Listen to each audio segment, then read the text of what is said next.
I want us to go back to why we homeschool. The real reasons, the things that we put in the ground and we come back to over and over again. Because, again, there are so many pressures and moms forget why they homeschool.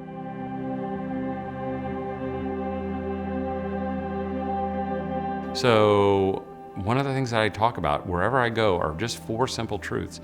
They're things that you can remember forever. You don't have to write them down. They're just so easy. And the first truth is that home's the best place for your kids. We've forgotten that. We used to believe that. But somewhere along the way, people said, no, home's an okay place for some things. It's an okay place to go to bed. It's an okay place to have a birthday party, but it is not a good place to learn.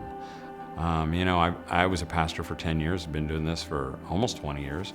I've never had a parent come up to me ever with tears streaming down their face and saying, I'm just so heartbroken because my son doesn't know the Pythagorean theorem. Or, where's iron? And why is it, on the periodic table? Why is it Fe? Nobody does that because those aren't the things that break your heart. The things that break your heart are the skills and the non-skills that you learn in your home. Because not only is it the best place to learn, it's also where the battles are all going to take place. The second truth is I believe this, that parents are the best teachers of their own children. I didn't say they're the best teachers in the world. If you want to find someone smarter, there's always a dime a dozen. Put a sign in your yard, wanted smart person.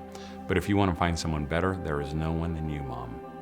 In fact, I believe this truth, that God gave your children exactly the mother they needed. And I know moms are listening and go, yeah, you don't know me. I skip days and, I don't know my math facts. How can that be good for my kids? I know this, that you with those qualities are perfect for your children. The third thing is I believe every child is a masterpiece. And if I could say it again, I'd say every one of your children is a masterpiece. And if I could say it one more time, I'd say even that child is a masterpiece. We've forgotten that. We used to know that.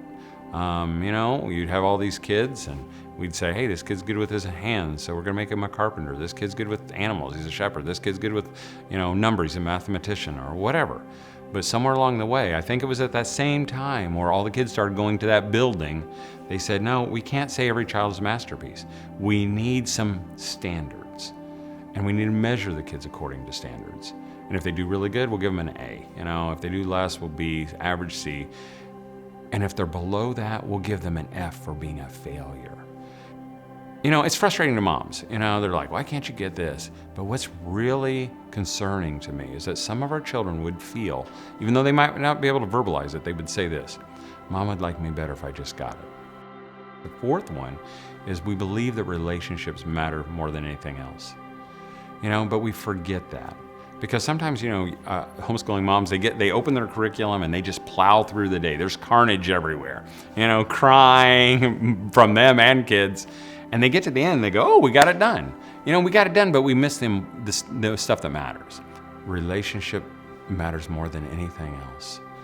It helps us to decide, it helps us to prioritize as we homeschool. Because I remember Mom coming up to me and saying, so what do I do, Todd?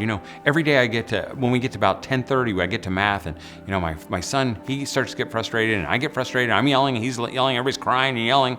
I don't know what to do anymore.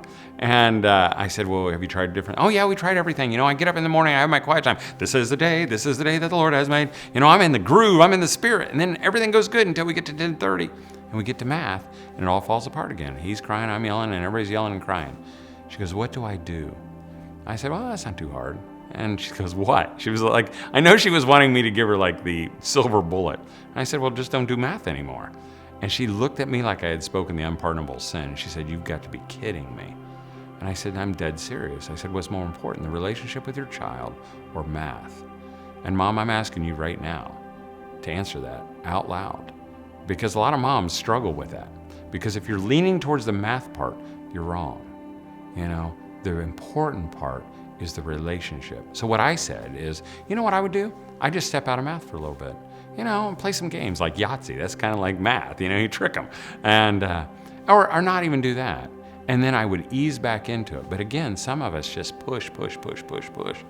And then we have kids who don't like homeschooling, don't like us. And really, they don't like anything that we like then. And so I just want to remind every mom listening to focus on that relationship.